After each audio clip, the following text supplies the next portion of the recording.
Hey, what's up, you guys? This is Quinlan with Oxygen Beats. I want to give a big shout out to Superstar O for letting me get in on this tutorial for the VIP membership that he's been doing.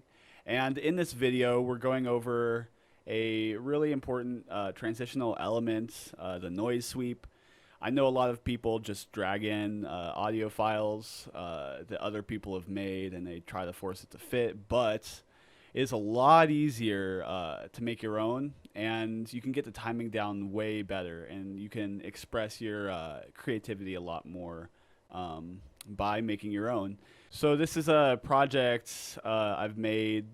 A lot of meat and potatoes down here. At the top, we got some more transitional elements. This track right here is the noise sweep.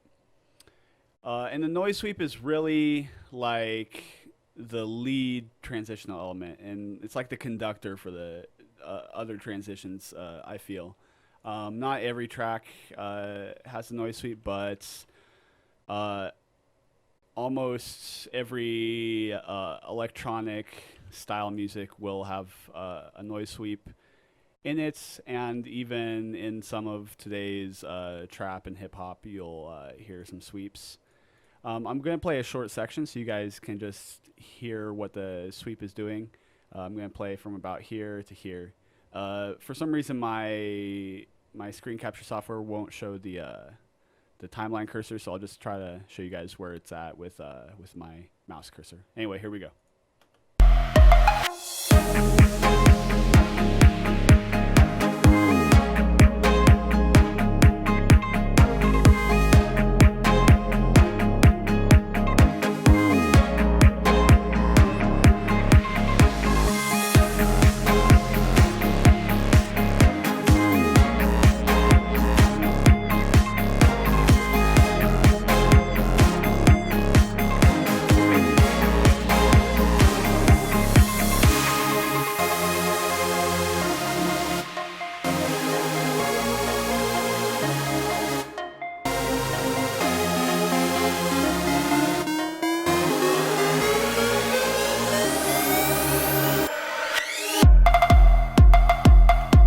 Anyway, so as you can hear, the sweep adds a lot of character to the beat.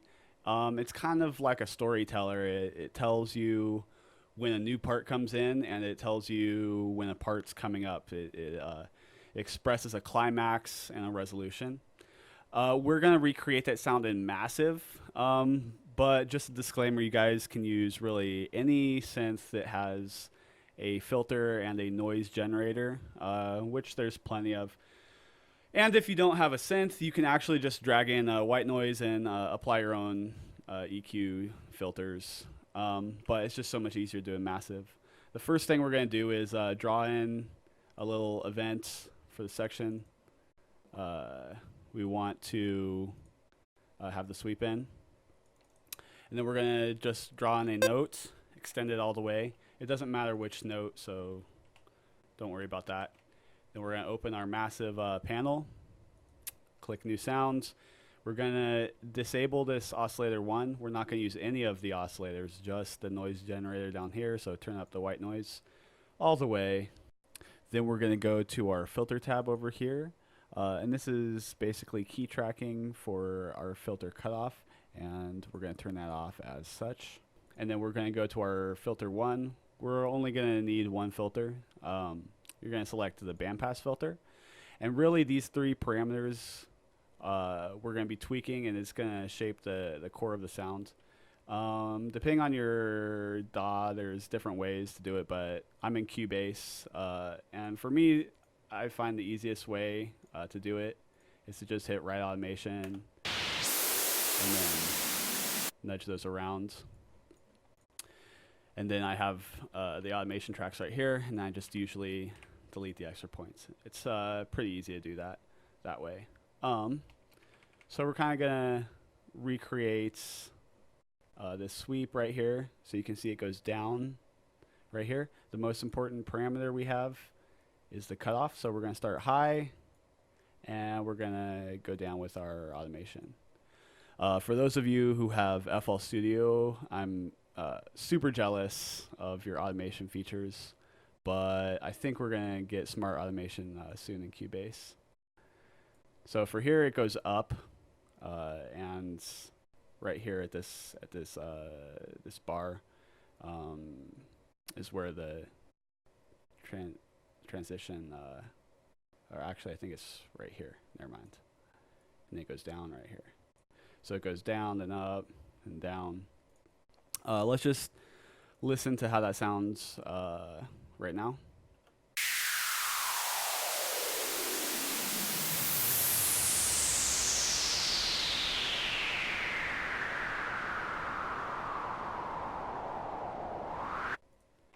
All right, so that's pretty good already. What I like to do for the parts that go down is I like to turn the bandwidth up, bandwidth up, and the resonance down.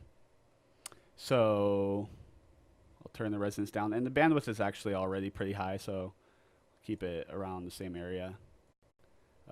Resonance down a little bit more.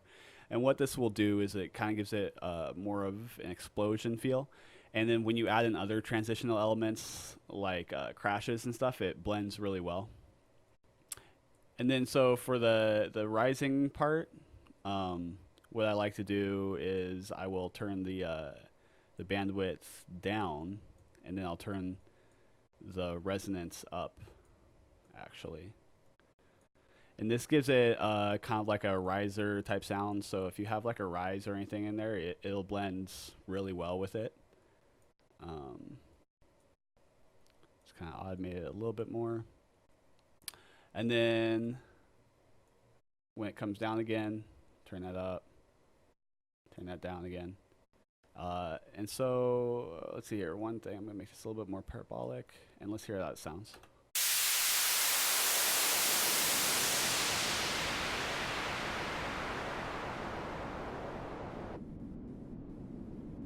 We have it coming up. It'll be really resonant.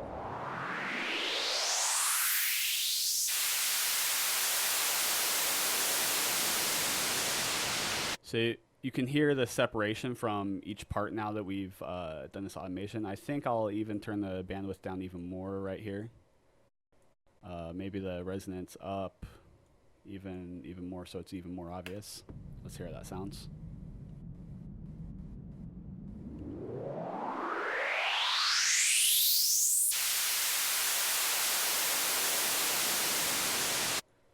And make that more parabolic. But yeah, you can hear how it rises up and then it kind of like explodes, and that, like I said, that goes really well with other transition type elements like crashes, especially crashes. This is basically the core of the sounds, just automating these three parameters. You can switch it up, do a little bit different stuff, how you want to do it. That's the core of the sound, but there's still a few other things I do in addition to that that just enhances it a little bit more. The first thing I would do is I go to my effects and I'll add a dimension expander. And you can tweak these parameters how you see fit. But basically, this will make the sounds extra wide and full. So if you're listening on headphones, the difference will be really drastic. Or if you have a more stereo setup, you'll definitely hear the difference. Let's hear how that sounds.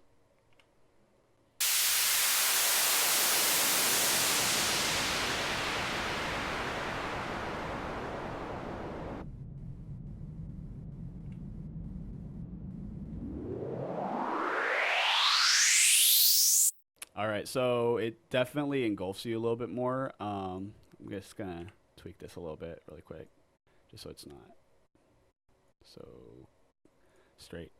Anyway, it really engulfs you, having that dimension expander on it.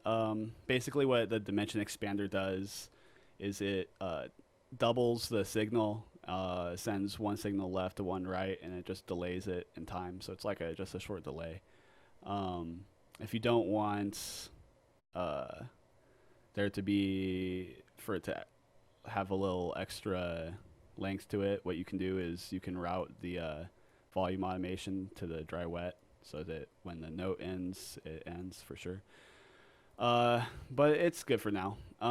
You can also do stuff like chorus, reverb or other delays to kind of give you that engulfing, surrounded feeling. And you can even automate this to go up as it rises and falls. But that's all up to you. The next step that I do, if we look at the channel settings right here, I will do a low cut somewhere between 1K, 5K down.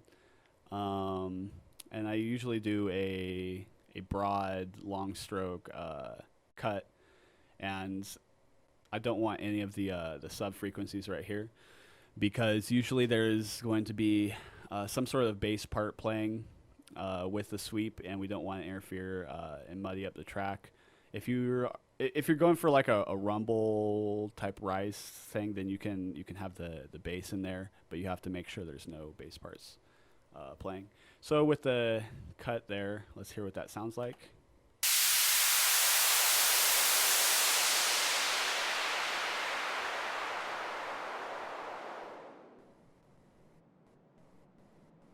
Then it's quiet, and then it'll rise up.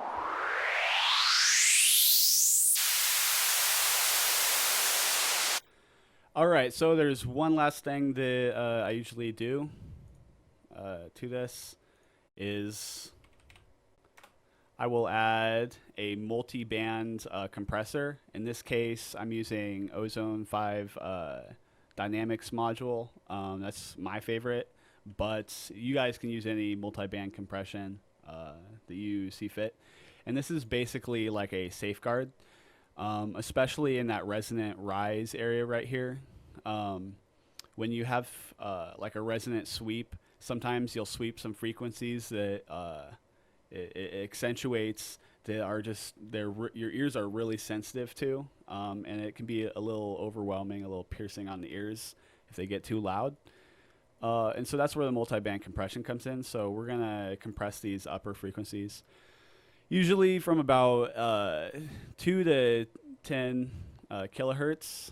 I will limit at about minus 12 decibels, somewhere around there. You could even do a little bit of compression before it hits that limit. I usually don't worry about that though. And then for the upper frequencies, I usually go between minus 15 and minus 25, somewhere in that range. And so if we play it now, you should be able to see this go to work.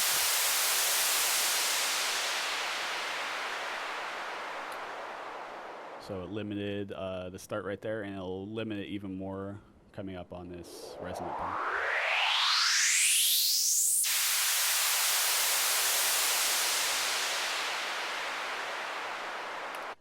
So really, it just it helps keep everything clean, and like I said, so it doesn't hurt your ears, especially with all of the other tracks when you add them in. Those frequencies can just get overwhelming, and if you have vocals, then it makes the vocals hard to understand too, because this is like where the vocals like to stand out in this area. Anyway, so that is the core of how to do your own noise sweep. Like I said, you can drag in just a white noise audio file and then apply your own filters to it. And you guys can feel free to build upon this. It doesn't have to be exactly like this. Feel free to add in, like I said, reverb, chorus, delay for the width. And you can experiment with not just a bandwidth filter, but other types of filters, and a combination. Doesn't just have to be one filter. You can do all sorts of filters. You can add a flanger on it. You can do a comb filter. You can get really fun and creative with your filter types and your filter chain. And of course, you can add in distortion. You can add in, I don't know, ring modulation, whatever. You guys can feel free to experiment with that, but this is the basics of it. So hopefully you guys, after watching this, are more enlightened and never use a sample again. Anyway, so that's it for the video. Once again, I want to give a big shout out to Superstar O. for letting me get in on this tutorial. Hopefully, I will be able to get on some more in the future. And until next time, peace.